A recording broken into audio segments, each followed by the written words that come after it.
नमस्कार दोस्तों, मैं अतीत मौर्य आप सभी का डी फंडामेंटल क्लासेस में स्वागत करता हूं। आज से हम लोग क्लास 11th फिजिक्स को पढ़ने वाले हैं। यहां पर न सिर्फ कॉन्सेप्ट को पढ़ाया जाएगा बल्कि साथ ही साथ उससे रिलेटेड प्रश्नों को भी सॉल्व कराया जाएगा। इसलिए चैनल को सब्सक्राइब कर लीजिए और अपने दोस्तों और ज़रूरतमंदों को शेयर कीजिए। चलिए शुरू करते हैं आज का टॉपिक, भौतिक राशियाँ और वर्गीकरण।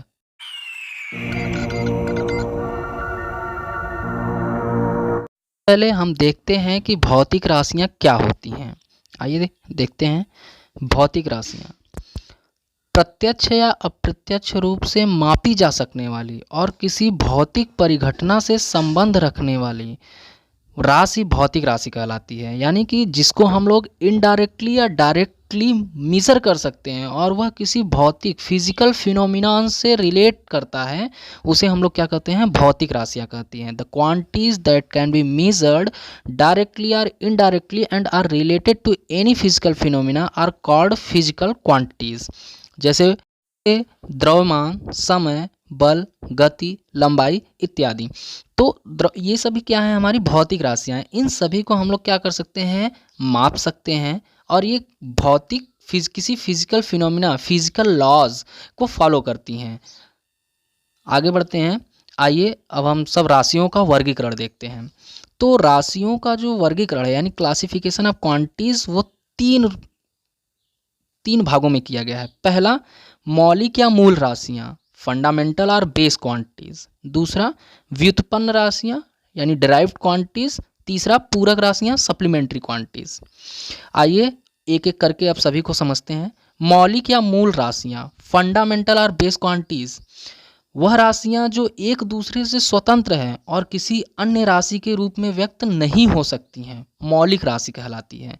मतलब कि ऐसी राशि जो किसी अन्य राशि के रूप में व्यक्त नहीं की जा सकती। जैसे कि समय को हम लंबाई के रूप में हम व्यक्त नहीं कर सकते हैं और न तो लंबाई को समय के रूप में व्यक्त कर सकते हैं। तो ये सभी क्या है, हमारी मौलिक राशियां हैं। जैसे कि उदाहरण के लिए देख लेते हैं, द्रव्यमान, समय, लंबाई, ये तीनों ही क्या हैं, हमारी मूल राशियां हैं। वैसे 7 मूल राशियां होती हैं। अभी उसके बारे में आगे आने वाले वीडियो में हम लोग पढ़ेंगे, जब हम लोग यूनिट्स मात्रक को देखेंगे। आइए अब व्युत्पन्न राशि के बारे में समझते हैं। व्युत्पन्न राशि, डिराइव्ड क्वांटिटीज, ऐसी राशियां जिनको मूल राशि की सहायता से प्राप्त किया जा सके। मतलब कि वो मूल राशि के मदद से ही उनको डिराइव्ड किया जाता है, या जिन राशियों को मूल राशियों के पद में व्यक्त किया जा सके, व्युत्पन्न राशियां कहलाती हैं। मतलब कि मूल राशियों की सहायता से उन्हें बनाया जा सके या फिर उन्हें उनके मूल राशियों के रूप में लिखा जा सके, उन्हें व्युत्पन्न राशि कहते हैं। उदाहरण के लिए बल, गति, जैसे कि देख लेते हैं। हम लोग पढ़ चुके हैं कि गति यानी कि वेलोसिटी इक्वल टू क्या होता है, distance upon time. Distance upon time. तो जो डिस्टेंस को हम लोग लंबाई मान सकते हैं। डिस्टेंस एक तरह से लंबाई ही है। और टी, टाइम यानी समय।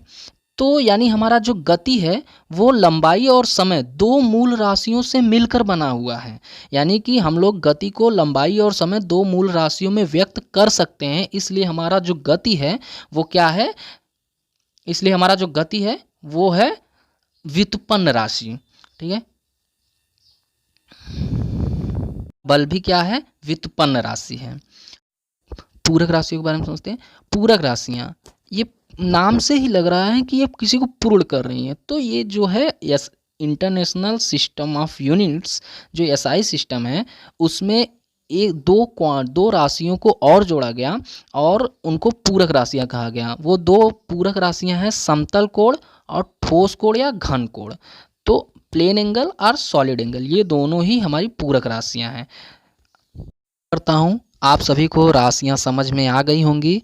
अगले वीडियो में हम लोग मात्रक और मात्रक पद्धति के बारे में पढ़ेंगे। तब तक के लिए नमस्कार। खूब मन लगाकर पढ़िए और चैनल को सब्सक्राइब और शेयर करिए।